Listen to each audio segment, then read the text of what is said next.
पुदीना बोला था नहीं बोले आई तो भाई ताली बजे का पुदीना बोले के बा अब वो गजब भाव से लेकिन हम बोला था नहीं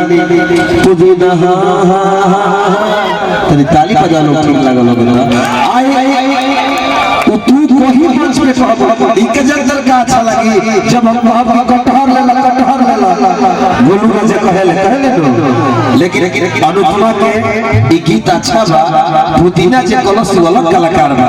हम अपना कलाकारी में कहब और हुआ अपना अंदाज में कहे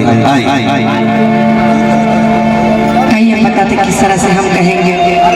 क्या रहे किस तरह से तू कहब हम कहब ना ठीक ठीक क्या कहेंगे हाँ पुदीना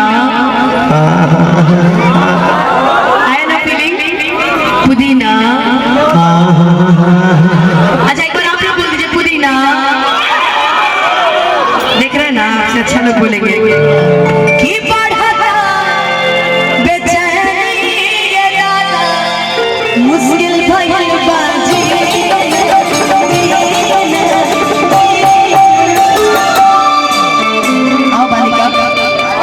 थोड़ा पुदीना पे आज ऐसा डांस करना कि लोग 10 दिन तक पुदीना के हर भूलने न पावे ऐसा पुदीना आज बचे के बाद और जब सूत के देखा तर ना लाल शर्ट वाले हैं अजन पियरका के गोदी में सर रख के सुतल बड़े हमरा तो मामला गलते लगता है हमरा तो मामला गलते लगता है बाकी जाए आज पर्व के दिन हम कुछ नहीं की कह सकते बाकी बाद में बताएं राम का नाम की बढ़ा बेचैनी ये दादा मुश्किल भइल बाजी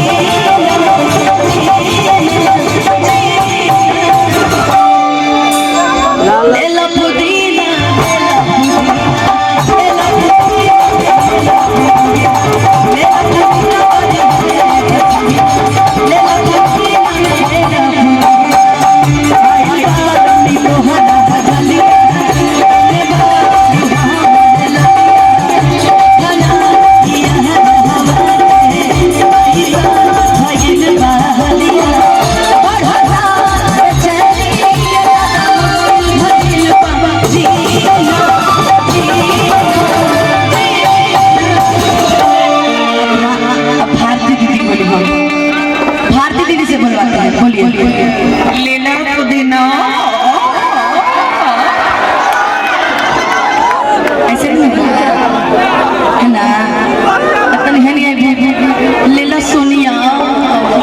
अरे आओ ना पगली हम गा दे कि बस कर रे पगली रहे दे अरे देखो अरे रहे दे कि जवन दिल बाड़ी दर्द पहले आए बोल पुदीना पुदीना ई कहा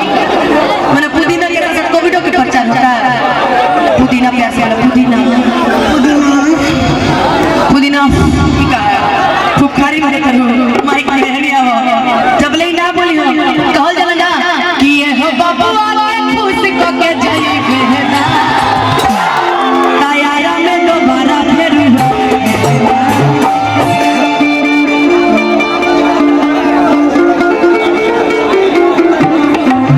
बड़ा गीत बा एमे कोई के तबीयत खराब है धीकल नाम बा धीकल रजवार जी तौर के रउआ अपना गाड़ी भी चल जाई बबुआ के खुश होके जेबो ना यही से तो पुदीना तो बोले के पड़े देखा तू खुश होके ना जब तारा में दोबारा आ रहा ए धीकल यारा के उधर दी है जे अच्छा अच्छा के उड़ान उड़ा दे ना